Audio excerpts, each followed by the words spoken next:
Welcome to Marvelous Disney, the podcast that discusses the most recent doings at one of the more dynamic divisions of the Walt Disney Company, which is, of course, Marvel Entertainment.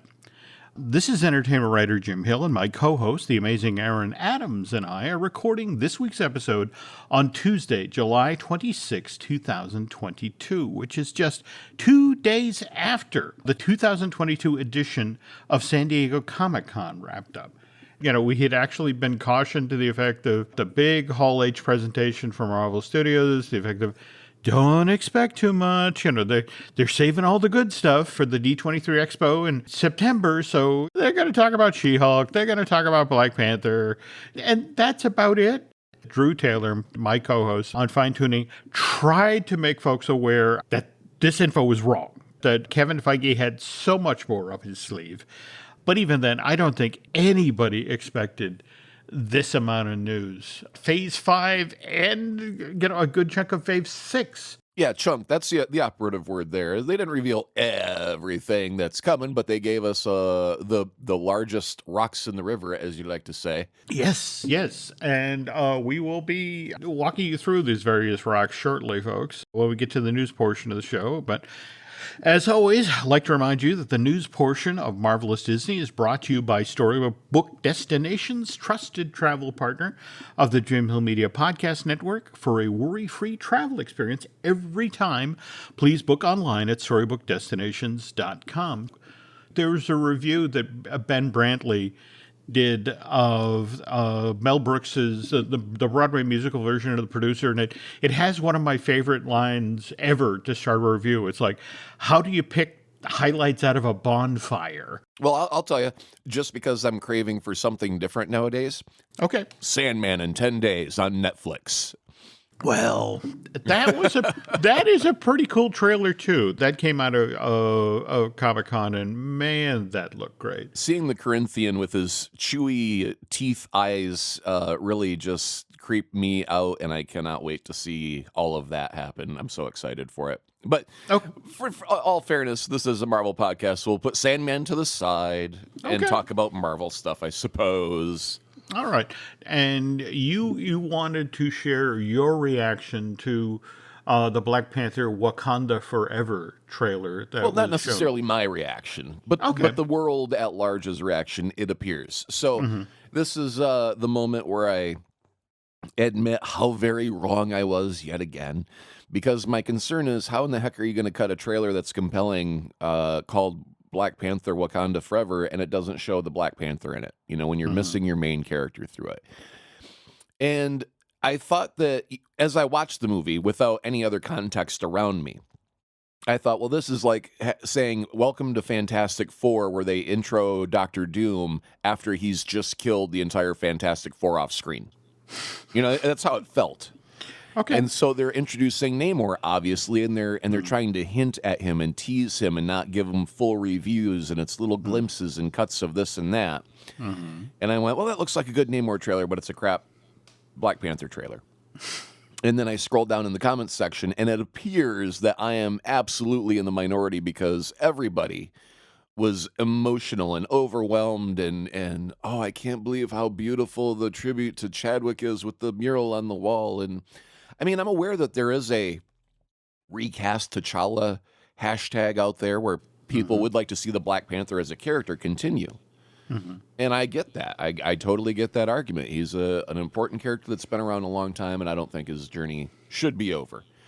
Now, I'm going to throw something on top of this that I didn't expect to happen at all. Now, besides all the comments being overwhelmingly positive, there was news of a video game for Black Panther being slightly delayed after the movie, where in the description, Jim, they say that the king has been killed and all of the players are fighting to be the next Black Panther.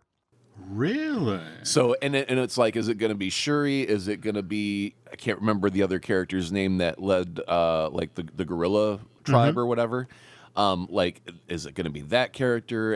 And so they had all these little options of what character in the Black Panther group could step up to become the next Black Panther. And I thought that was, I mean, my heart kind of sank when I saw the description of the game title, because it's like, again, I don't want to go to a Black Panther movie and not see Black Panther, just in the same way I don't want to play a Black Panther game that doesn't have Black Panther in it.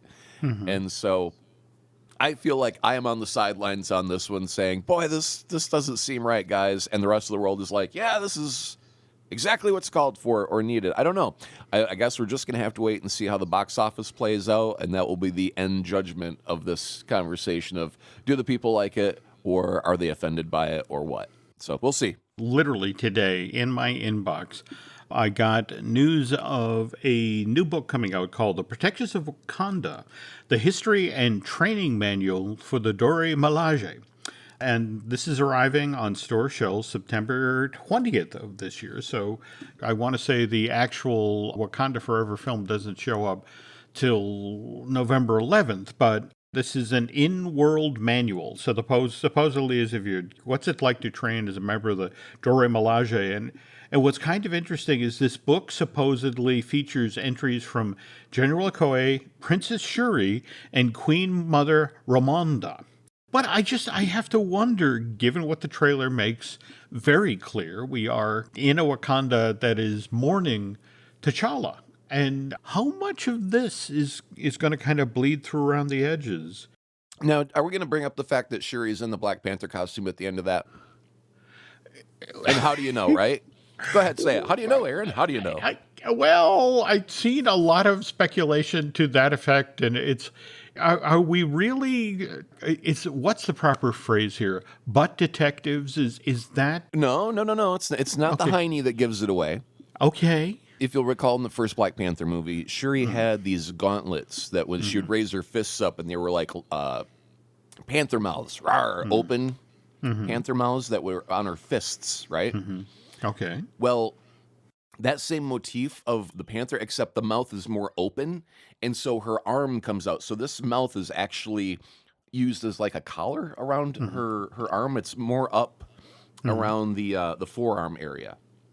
But the design of that panther mouth is similar to exactly what she was using as like blaster gauntlets in the previous movie. So that being added to the Black Panther costume, it just looks like exactly what Shuri was using in a previous movie being added to a Black Panther costume. I mean, really, if you look at the side-by-side of the two images, they look like the same thing in the same way that Rey's lightsaber was her staff all along. And they just bust a piece off and boom, there's your new lightsaber handle, and everyone's like, of course, we've been looking at this for the last 3 movies. That makes sense. Same thing with Shuri's Panther blaster gauntlets now being moved up the arm. I'm so glad this is how you figured that out, because I'm clearly reading the wrong discussion pages. Because again, a bunch of folks who were looking at that shot of the Black Panther from behind squatting down. Whose hiney is that, right? Whose hiney is that? Yeah. And it was just sort of like, geez, I really wish I had been on the gauntlet page as opposed to the hiney page. So, well, the hiney page is good for a quick visit, but it devolves very quickly. It does. So that's what's coming November 11th of this year. And that is the last movie of Phase 4, right? Correct. Okay. And then Phase 5 picks up with Quantum Mania. All right, now I got beef with that one. Okay. Because they did not let us see the trailer, and apparently there's a shot of MODOK in there, and I need that. What's interesting about the reporters in Hall H who are literally frantically typing away as the trailers and the footage is being screened, they call it in-room footage. I'm sure sometime in the next month or two, we will get a Quantum Mania trailer. And if not, definitely in front of Black Panther Wakanda Forever. But it was the quotes coming out of the room. Oh, yeah. Like, Kang's going to be a very different villain than we've encountered. Kevin Feige, in interviews after the Hall H presentation, it's like, look, very different type of villain. Totally different from Thanos. Not just another purple guy in a helmet. I think the line that sort of gave that away, at one point, Kang turns to Scott Lang and, have I killed you already? Yeah, that's a really chilling line. That just gives you the creep factor. As a matter of fact, as I was reading about the event, that is the line that jumped out. And it seemed online everybody was quoting that one line. Yeah. And it triggered everybody in the good nerd geek way of, oh, this is going to be so awesome. It was kind of like similar to when Thanos said, fine, I'll do it myself. And everyone, Yeah. oh, here he comes. Theory, yeah. And remember, we have met this character before, sort of. We saw He Who Remains in the final episode of the Loki limited series, Jonathan Major, and the notion was that when Sylvie took him out, that sort of set the stage or started the dominoes falling that would lead to Kang the Conqueror. Oh, now, while you're talking about that real quick, there was another post I had seen online that made a nice little point that Loki was the beginning of the Avengers and the Infinity Saga because, he was the bad guy in Avengers and lasted all the way through that. So he was the trigger of Thanos coming. Just the same way that Sylvie is now the trigger for Kang coming. And we're like, damn, we got to lock up these Lokis and Loki variants. They are nothing but trouble. They have caused years worth of movies about how much mischief is right around the corner now because they just had to poke at something they shouldn't have been poking at. But anyway, go ahead. Okay, well, Peyton Reed, the gentleman who's directed all three now of the Ant-Man movies, went on to say, things happen in this movie, they're going to change the Marvel Cinematic Universe permanently. And it's fun for us that Scott Lang is at the center of that change. That's the other thing people carried out of the, Hall H said, hey, MODOK, I got to see MODOK. And I really did want the Patton Oswalt Stupid Buddies show to continue the whole domestic comedy workplace stop motion thing. But if we're going to get a really for real MODOK in the MCU, it's like, I can handle that. So, you have to set up between Quantum Mania and us finally getting to the Kang Dynasty, which just today news broke who's going to direct that. And that's Daniel Destin Crichton, the gentleman who directed Shang-Chi and the Ten Rings. And what amazes me is Daniel's already on the hook for a Shang-Chi sequel. But was that even listed on the list of stuff coming? Not at all. What was also absent? Eternals 2 wasn't on that list, so there's a 6-hour window you don't have to worry about just yet. All right. And speaking of clips that were shown in the room, one of the other things folks who were in the Hall H Marvel's presentation got to see was a trailer for the Secret Invasion limited series, which the footage they described it, Nick Fury getting off a spaceship to meet with Maria Hill. And she's not thrilled with Fury at this point. He's supposedly been avoiding Earth for years. And she flat asked him, why come back now? And they said that this situation warranted his attention. And then there was some fairly intense conversation with Ben Mendelsohn's Talos, the Skrull that we saw Fury working with in Captain Marvel. And he's just warning him, you've got to be very careful, Fury. And then they cut back to Don Cheadle's Rhodey character, James Rhodes, who's surrounded by men in black suits. And so Fury turns to Rhodey and asks him, how much do you know about your security detail? And we actually supposedly get to meet Nick Fury's boss, who is going to be played by Olivia Colman, who is in sort of the M role for Agents of S.H.I.E.L.D. And it tells him, look, you're not in shape for this, Fury. You've been away too long. And so I love this dual track thing that's starting underway in Phase 5. The notion of we have a brand new villain who controls time. So how do you deal with that? Coupled with the fact that you have Nick Fury, who's the ultimate agent of Agents of S.H.I.E.L.D., who returns to Earth only to discover that maybe he can't trust those who are around him and he doesn't actually know who they are. And it's like, that's a really interesting path to start down as you move into Phase 5. The only thing that has any sort of hesitation for me is the man who controls time, because it sounds like, hey, we're getting ready to do another time travel romp. And it's like, no, we just did that for, Endgame. And I would be disappointed if we had to have another time travel element in order to win against the bad guy. I think the fact that they are introducing Kang by way of Quantum Mania and the Quantum Realm I think that's the interesting setup here. That's the interesting way in that maybe it's not just a straight vanilla time travel thing all over again. Well, no, I like if he's in every universe and he knows everything from every universe, it'd be like a thing where, say, Ant-Man kills Kang, and then all of a sudden another Kang appears and goes, "Well, we're not going to let that happen again.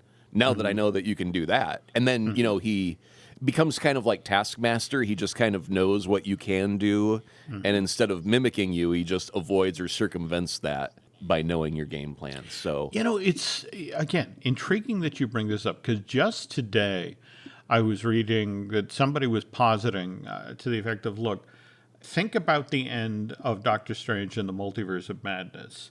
I'm blanking her name, the character who shows up literally in the last end scene, and there's been an incursion, Stephen Strange, you have to come with me and correct this. That's supposedly one of the key elements here, that the incursions, you set up the notion of the multiverse, so many characters from so many different realms that can potentially work together. And we also had seen in Loki, He Who Must Remain, talking about the sacred timeline. Though, with Guardians of the Galaxy Volume 3, as James Gunn said at the Hall H presentation, this is the end of that story. I'm sorry, some stories have an end, but it doesn't mean that everybody dies. And the footage they showed, Gamora coming on the Benatar with a crew of Ravagers, but it's clear from the footage that she just does not recognize Star-Lord. Meanwhile, did you see any of the footage of the High Evolutionary Chukwudi Iwata in full costume striding through Hall H? no, I saw a photograph and I thought that looked intriguing. The High Evolutionary is literally walking through Hall H, the effect of, I'm pleased to be here. Thank you for inspiring me with how vomitous you all are. I can't wait to dissect all of you and see what I can learn. And it's like, oh, there's our villain. On the other hand, James wanted to warn people going into Volume 3 that this one's really, it's about Rocket. That was another thing that people took away from seeing the footage that was presented in Hall H, was they got to see baby Rocket, and who was described as the saddest creature in the universe. So I guess we need to be ready for that. Remember, we've got the holiday special coming in November, and then we have Volume 3 showing up in May of next year, though I guess Chris Pratt has sort of raised his hands to the effect of, well, there is the multiverse. I know this story is ending, that the Guardians of the Galaxy is ending, but Star-Lord could turn up at some point. After that, coming in the fall of 2023, we have Ironheart.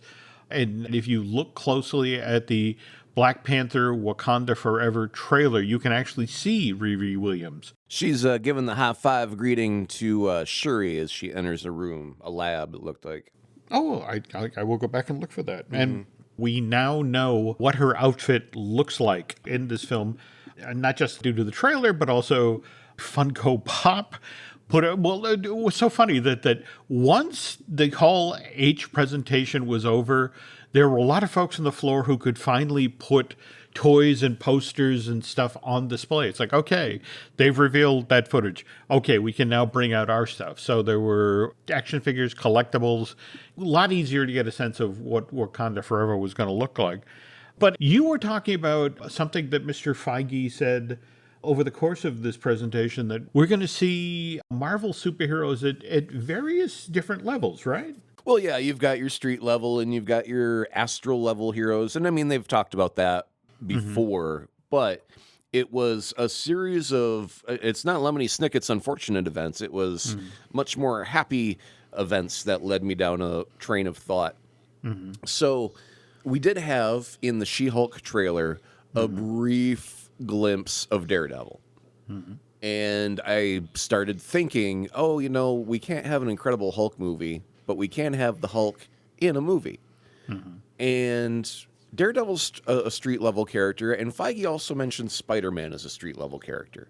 Now, the thing is, Spider-Man is a Sony character, so Feige really doesn't have the ability to say right now with all certainty that you will definitely see more Spider-Man in the MCU as a street-level character. As far as we know, that deal has not been signed and that hand has not been shook. So then the next thing that was noticed was that Daredevil, when it comes out, is going to have 18 episodes. Yes. So that's like almost 3 times as much. If we're getting 6 on the regular, well, that's 3 times as much. Or if you're getting 8 episodes, that's over twice as many episodes. So that was a dramatic difference, and I wondered what could make them do such a dramatic shift to do so many extra episodes. And then I had the craziest thought in the whole wide world, which was, when Sony made the deal for Spider-Man's rights, I'm certain it was movies because we've obviously had the movies. I don't know for certain if it includes live-action television shows because we have not seen one, but it's possible.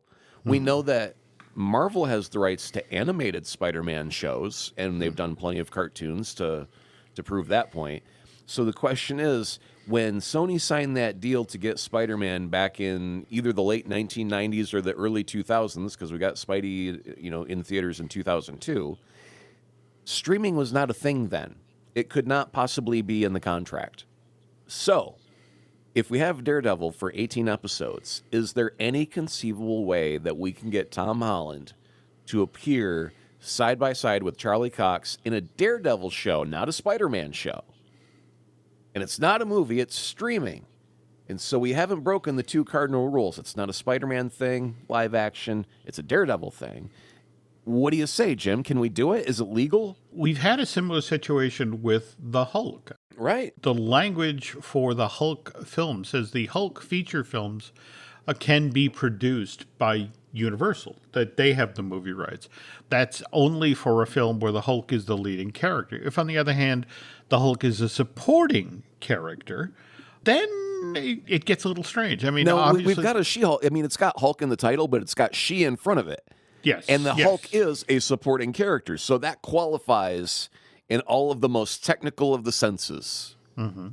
So there is precedent, especially with Mark Ruffalo once again showing up as Bruce Banner and the Hulk in She-Hulk. So, yeah, going forward. Now, the other thing, frankly, that I had heard about the Daredevil Reborn show and it getting an 18-episode pickup, 2 key concerns here were that you had Charlie Cox and likewise Vincent D'Onofrio, who, remember, played Kingpin in the original Daredevil series for Netflix, likewise turned up in Hawkeye, is supposedly playing a role of size in Echo. And these 2 guys have done right by Marvel Studios, have been very patient. And so this was why they did the big roll of the dice. It's like, look, they're a known quantity. The Netflix show with these 2 gentlemen was hugely popular. So it's not necessarily a risk to do a big buy, to go, okay, we're going to do 18 episodes here. Now, the other thing, though, that I guess I have to caution is that how on a lot of streaming services, there's this whole notion of, hey, here's the first half of season 1. Yeah, that was the next question, because you're looking at 3-4 months of content if you do it all at once. Yeah. So they're going to split it down the middle. They better not do a Stranger Things and just leave off the last 3 episodes and, here's 15 guys. The next 3 will be out in December. They make the comparison. Look, this is television in 1953. It's not like streaming is brand new. We're 5, 6, 7 years in, but at the same time, we're learning the rules by doing the shows. And what does the algorithm tell us? What does the audience research say about viewing patterns and that sort of thing? So I look at that 18 episode order for Daredevil Reborn, and it's just sort of like, okay, I'd love to see that number. That means I get me a lot of Charlie Cox and a lot of Vincent D'Onofrio. Well, the question is, how many times have you watched a series that had 20 episodes and you felt that it would have been a much better series if it only had 12, that 6 of those episodes were filler to, get to plot point B and C or something like that. And, I mean, there are times where I do believe that shorter is better. You've got the leave them wanting more factor in play that way of, boy, Miss Marvel is great. I sure wish there was more of it. Well, that means you're primed for the Marvels. The next chance to see her will be in the Marvels. So you're primed for that now. If I give you too much and you don't even finish the series because there were 32 episodes and you kind of tuned out halfway, you will not be seeing the Marvels because you haven't finished the first half of, or you only finished the first half of Miss Marvel, and maybe something happened in those last several episodes that will be relevant to the movie. So now you feel obligated to finish the series before you can go see the movie. So you've got to be able to give it, it's like a 10-course meal. I got to make sure the hors d'oeuvres are really delicious, but really freaking small. Because if you fill up on hors d'oeuvres, you're going to be in pain by course 4 or 5 when there's 3 courses left after that. I'm looking at the whole schedule for Phase 5, and I can't help but notice, for example, we've got Blade, the movie, being released to theaters November 3rd of next year. It's kind of a different animal. It's not that you're cold introducing a mass audience. It's like, oh yeah, I remember those films, and I'll be intrigued to see what Mahershala Ali does with this character versus Wesley Snipes. Yeah, but you remember the very first Blade was like the blood rave scene that kicked off the movie, and it had better be dang bloody and over the top because we've already seen a bloody Blade movie, and if you're gonna you've always got to one-up it. You've always got to outdo yourself from your last go-around. And if you're going to reboot a thing, you better be leaps and bounds better. And I think that that blood factor is part of that for that character. You watched What We Do in the Shadows recently? I am familiar with that show. I really enjoyed it. Yeah. Okay, so I don't want to ruin the whole thing, but in one episode, Natasha gets in her head that she needs to have a blood rave just like Blade had in the movie. Oh, and it becomes a redecorating the house type. It's not their house, but it's a different place. And they have to redecorate it for vampire blood raves. I mean, it's now part of the pop culture lexicon, the dialogue, right? That's the one thing that they're taking away from Blade is the blood rave in What We Do in the Shadows. You got to do better. If for Disney, they got to be able to go, yeah, we embrace that as a thing, and we're going to top that by 10 at least. Just in the past week to 10 days, we've actually seen over on Disney Plus Deadpool, Deadpool 2, and Logan show up as actual options for things that folks can watch on Disney Plus. So we are seeing Disney taking baby steps in directions to do some more outrageous stuff when it comes to the Marvel movies. So yeah, and I guess I'd have to assume, given the way people think about the Wesley Snipes films, that that when it comes to Mahershala Ali snapping into fangs, they're going to have to do set pieces like that. So realistically, though, what intrigues me looking at the schedule for the late fall of 2023 into the early winter of 2024 is the 1-2 punch here of the Blade theatrical release and then Agatha Coven of Chaos. This is the Agatha Harkness show, the Catherine Hahn project. And we have 2 supernatural themed projects like side by side there, one in the theaters, one on Disney Plus, and it's like, okay, why are those pieces on the board? How does that play out? And then coming right behind that, we then have Captain America: New World Order with Anthony Mackie as Sam Wilson, the new Captain America. By the way, that begins filming in November this year. But that shows up in the spring of 2024. And then, have you heard about Thunderbolts coming in July of 2024? Yeah, that's what I was asking. It was about a month or so ago. It was right after William Hurt had passed away that I had brought up the fact that you can't seem to handle how you're going to present Black Panther to the public after Chadwick had passed away. So the next thing you do is, William Hurt passes away, and then within, it seemed hours, oh, by the way, there's a Thunderbolts movie coming out. And I just thought that was really odd timing, like someone, had scheduled a tweet or an announcement and then didn't realize, that the man had just passed recently. I don't know. But it just seemed really odd timing of that particular announcement. And I get that he's not going to necessarily be the main character because it's a team of villains that's named after him, just like the Suicide Squad is a team of villains. However, Red Hulk has usually, sometimes been attached to that group, and that was what Thunderbolt Ross ends up becoming at some point, is his own version of Red Hulk. After chasing the green guy around so long, he injects himself with the serum to, I guess, get a better chance of catching him. I don't know. But yeah, all these storylines we're not going to get unless they recast. And really, he has been a rather minor-ish character that would pop up from time to time. Yeah, but I loved what he did. Oh, sure, yeah. With Ross, the gravity that he brought to the role, that was always nice to see him come on screen. And, you had somebody who could go toe-to-toe with a Robert Downey Jr. and hold his own. When they go, well, who could we ever recast to play Thunderbolt Ross? I would just start whispering, Sam Elliott's still around, right? Anyone got his number, Sam Elliott? That's actually, if it would redeem, even in a small way, the Ang Lee Hulk, I could get behind that. That's actually a genius move. Yeah, okay, cool. That's a great idea. So for me, I look at this, all the stuff that's been announced, all the limited series, all the animated stuff, all the theatrical releases, and then to know where we're headed, to Kang Dynasty and to Secret Wars, that's a hell of a chessboard. I want to know which of these characters, how they're going to interact, how this turns forward. I want to get this out. Obviously, longtime listeners know about my Spider-Mania. But I gotta bring this up. I know this is the wrong Secret Wars, so please don't send me the tweet saying, "Hey man, it's a different one." I know that. Okay, here we go. Can we get Spider-Man to get his black suit in Secret Wars like he did in the first one? Because he tears his mask, and people still don't know who he is. Because remember, everyone has forgotten who Peter is. Yeah, that's an important thing to remember. Everybody, it's a plot point, and you got to make a deal about it.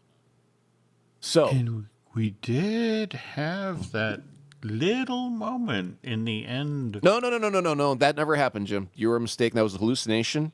You had a mushroom pizza, and they were the wrong kind of mushrooms. Okay, so what we're going to say is, because Secret Wars takes place on a different plane, right? So we don't even have to worry about that little bit of blob in a bar in San Diego or wherever the heck it was at. Okay. By the way, I still have visions of that, like holding out a little amoeba thumb with a sign, New York or bust, as it tries to hitchhike across the country to get to Peter Parker. But that's a different story altogether. If we get to Secret Wars, nobody knows who Spider-Man is. He rips his mask. He needs to find a new costume. We get the black thing that becomes the symbiote costume. We can have our proper black suit Spider-Man. We can then have a different Venom in our universe that has no bearing on a different Venom from a different dimension, because we've got a multiverse, and that's okay that he's from a different place and is a different actor playing it. And we have a completely different Venom show up in the MCU that isn't strictly that one. Okay. I guess, I don't know if Disney's going to have to throw down like $1 billion to buy Spider-Man back from Sony to make all of this happen legally, but that's how, because if you do the black suit, that implies Venom. And it's like Sony's like, hey, you're stealing all of our toys. We already tried to play this game. Is it going to be far enough away in the future where we don't have to look back and remember Tom Hardy as a Venom? Is that a plot hole now, right?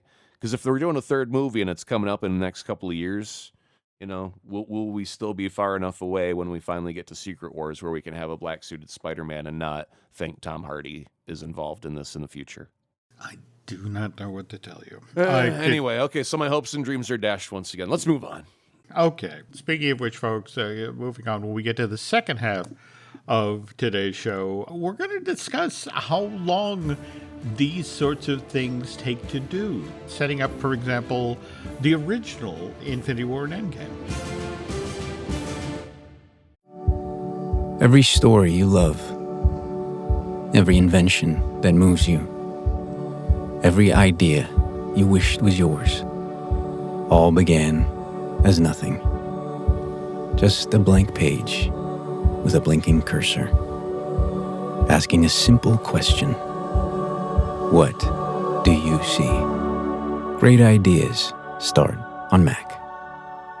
Find out more on apple.com/Mac. This episode is brought to you by Indeed. When your computer breaks, you don't wait for it to magically start working again. You fix the problem. So why wait to hire the people your company desperately needs? Use Indeed's sponsored jobs to hire top talent fast. And even better, you only pay for results. There's no need to wait. Speed up your hiring with a $75 sponsored job credit at Indeed.com/podcast. Terms and conditions apply. Big news. Sephora is now on Uber Eats. So if you find yourself facing a beauty emergency, like needing a last-minute gift, or you're just out of your favorite mascara, again, don't panic. We got you. Order now and get $10 off on Sephora orders of $50 or more on the Uber Eats app. Order now. Offer ends October 30th. One order per customer. Additional terms apply. See app for availability. Delivery fees may apply.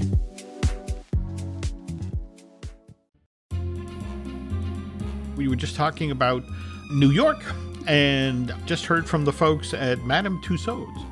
They have a brand new Marvel Universe 4D movie experience, something that they've actually put together with the folks at Marvel Studios. And you can see this not only at the New York 42nd Street operation, but also in Hollywood. This is the Madame Tussauds that's just right next door to the Grauman's Chinese, but that's wrong. I want to say it's TCL Chinese Theater now, and also their Vegas location. So I have to get down to the city and check that out at some point. They sent me a trailer for it, and they're a little off model, again, from what we know from the films or that sort of thing, but it looked pretty cool. So we were wrapping up the news segment. We were talking about popping the hood on how Marvel does this, how they set up these giant films to cap sagas. And Kevin Feige, just this past weekend at San Diego Comic-Con, said that, I think we learned something on every project we do, but as we were laying out Phase 4 3 years ago, we realized that it's very different from Phase 1, 2, or 3, that there are more projects and less years. In fact, Aaron, you were pointing out, how much time was there between, what is it? Phases 1 through 3 versus 4 through 6. Yeah. Yeah, so 1 through 3, we were learning to crawl before we could walk. Mm-hmm.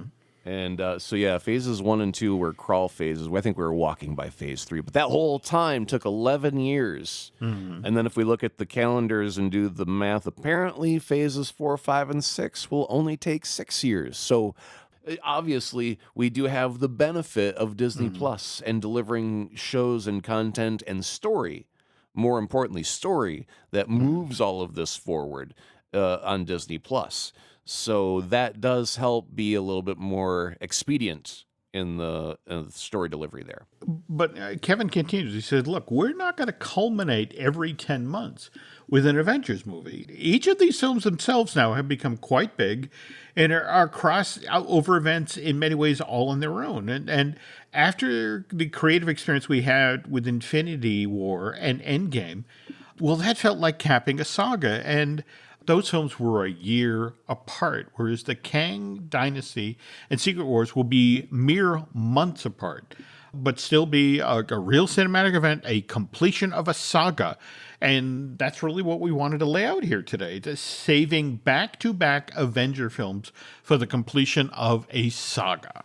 Think about it, 11 years from Phase 1 to the end of Phase 3. If you think about how much advance work you needed to do before we even got our first Avengers movie, the original Iron Man didn't arrive in theaters till May of 2008. First Avengers movie didn't show up till 4 years later. And, you had to do all of those introductory films for Thor and Captain America and the like to really build out your cast. Now, mind you, they do start to pick up speed after that point. For example, the second Avengers film, Age of Ultron, that arrives in theaters May of 2015. That's a mere 3 years between sequels. But if we're talking about the original, if we're talking about Infinity War, the first real event that Marvel Studios did, spreading a story over 2 films that were a year apart.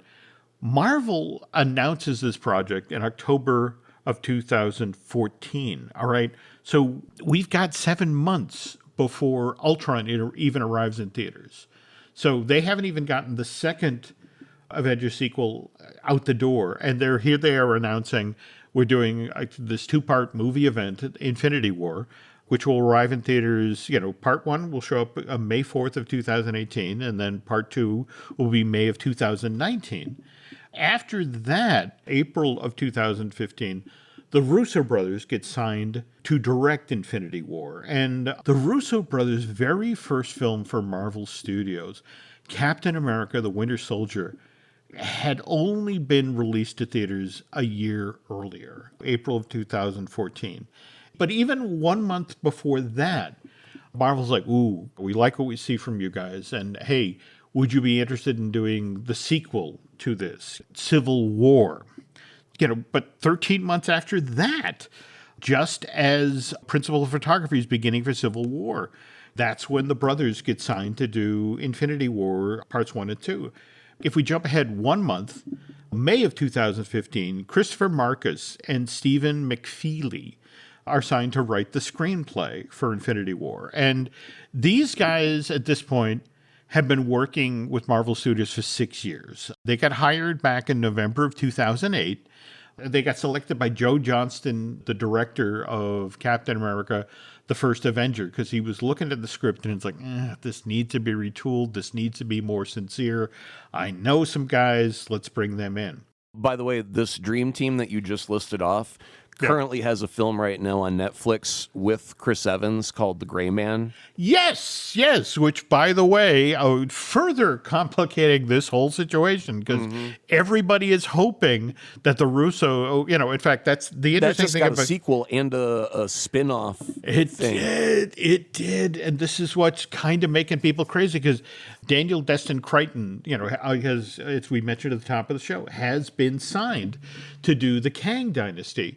But the Russo brothers have supposedly talked about if they had their one dream project. In the whole wide world, Santa, what would I have? A shiny Red Ryder BB gun? No, Secret Wars. Secret Wars, yes. So, but this is the thing. The folks at Marvel have to be staring at the fact that, they got their own thing now. They got this Gray Man show. They got this movie, which is supposed to be a series of movies with Chris Evans. Yeah. Oh, it should be Ryan Gosling, because I'm not entirely sure Chris Evans makes it out. Well, we don't want to talk about that part. We'll just say, what if they did a prequel?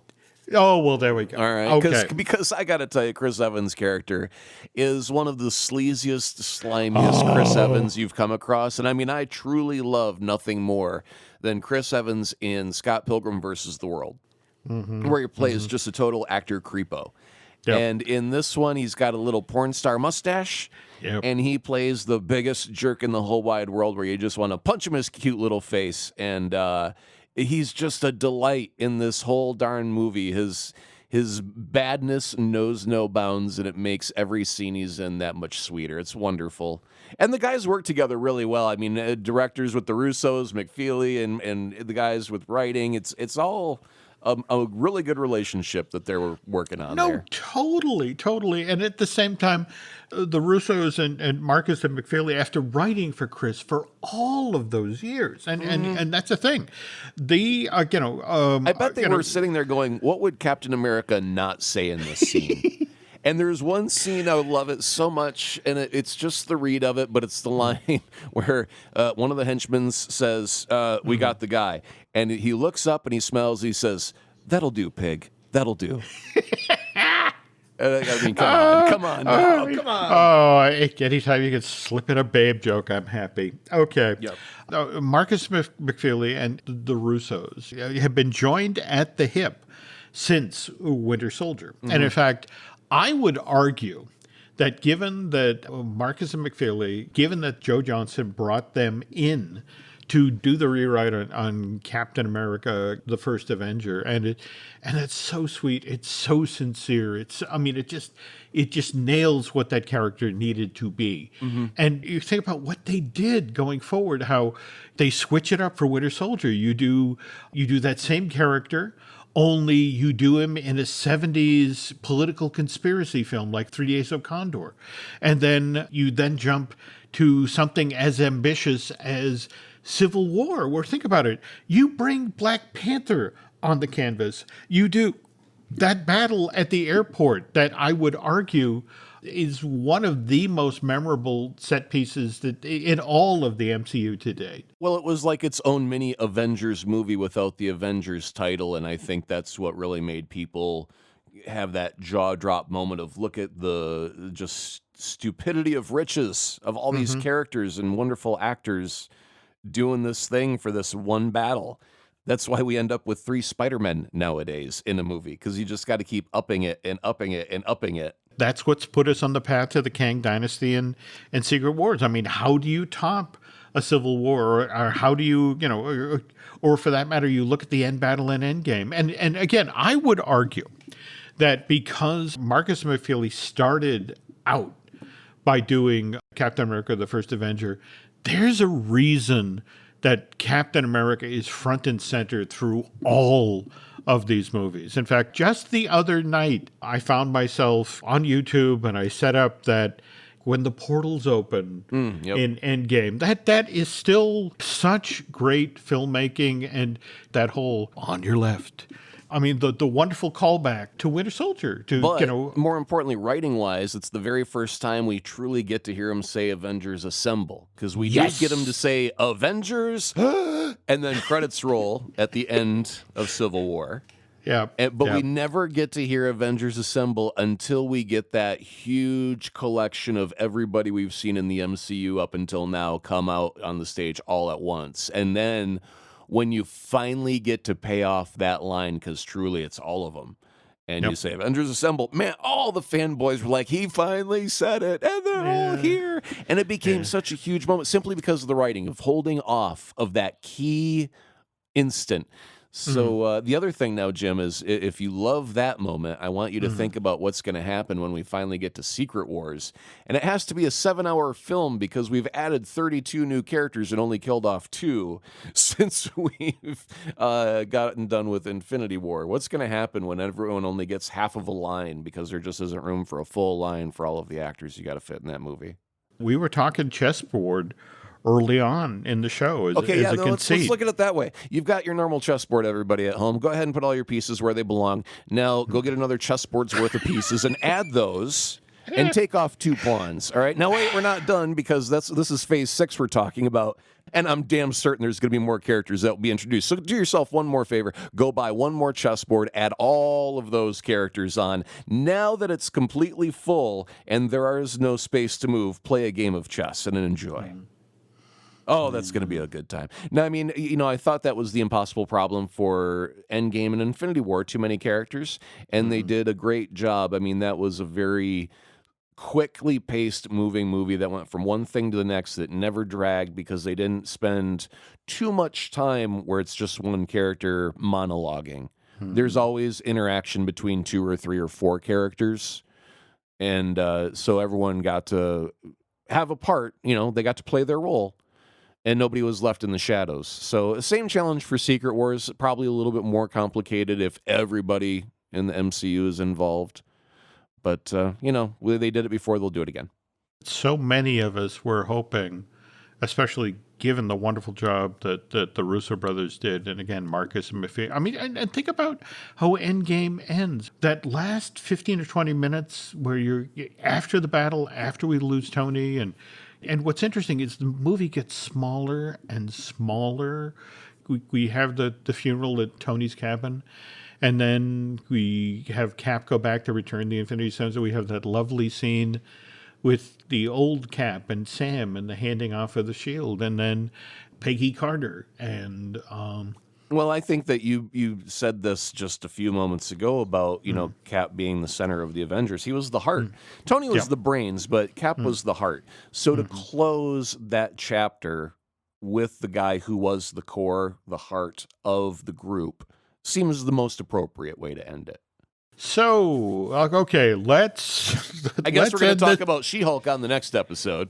We'll get to that. Let's end this, put this out here as a question for our listeners. Okay, we are coming into the station for the end of Phase 3. And... Oh, it's going to be Phase 4, Yeah. And Mr. Feige has actually shown us a number of his cards going into 5 and 6. And place your bets, who, as we go, if Cap was the heart of the first saga, who, is going to emerge as the character to carry, the character we're going to care about, the character we're going to follow. And we've seen, lots of pieces moving around the board here for 4. I think Doctor Strange is going to have to replace Tony as the brains because he's got to navigate us through the multiverse, if anything. Mm-hmm.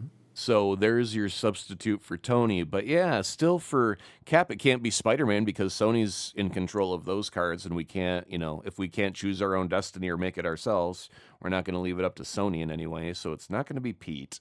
Who else? I mean, it could be Riri. It could be a new character that we haven't quite met yet because we got a lot of time for characters to be introduced, developed, and loved along the way. So, there's a whole bunch of characters that we may not even consider because we haven't been introduced to them yet. Okay. Well, anyway, that brings us to this week. And as Aaron mentioned, we really just skimmed the surface of, the info that came out of the Hall H presentation. And we'll revisit some additional news that came out of the presentation in Hall H in future shows. But for now, if folks are looking to follow you on social media, where can they find you? You can find me on the Twitters at AzaProd, and you'll find me reminiscing about meaningful, thoughtful topics like if we now have self-driving cars, how long before we now have a country song about a truck that left? My girl was in it, but she wasn't driving. The truck just got pissed off. Oh, I'm sorry. That reminds me of that joke about reverse masking, supposedly in recordings. How you play something. Oh, sure. Yeah. Paul is dead. Revolution number 9. If you do that with a country record, what's great is you get your truck back, you get your girl back, you get your dog back. Yeah, it's a happy ending. Everybody's That's happy. a happy ending right there. So speaking of social media, you can find us on Twitter and Instagram as Jim Hill Media, and over on Facebook as Jim Hill Media News. Oh, dang, I didn't even mention this at all. This showed up today. I just got my copy of the Adventures Campus, the official cookbook. Recipes from Pim's Test Kitchen and beyond. And I tell you what, how's it Aaron, like measuring all of those ingredients out by the thimbleful? It's so interesting you say that. I'm looking at the Pim peach pies right now. And yes, I mean, literally, it's like 3 tablespoons of cornstarch. You know, 7 granules of sugar. Count them out with the tweezers. You don't overdo it.